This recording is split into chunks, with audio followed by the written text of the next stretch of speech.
May share ako sa iyo today. It's quite simple pero magandang pag-isipan.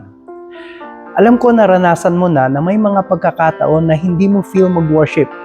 You feel like wrestling with God. You have questions, you feel doubt, you feel worried about where your life is going. Kung yan ang nararamdaman mo ngayon, pakinggan mo to. God is not scared of your questions. Hindi rin siya naiinis sa mga struggle mo.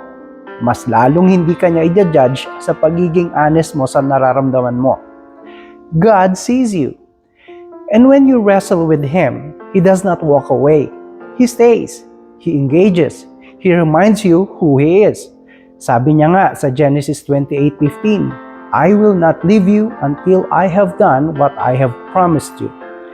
That means your doubts do not cancel His promise. Your confusion does not erase His plan. Your weak faith does not stop His faithfulness. Tatapusin ng Diyos kung ano ang sinimulan niya.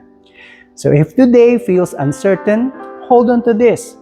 Hindi ka iniwan ng Diyos at hindi ka niya iiwan. He is still working and He will keep His word.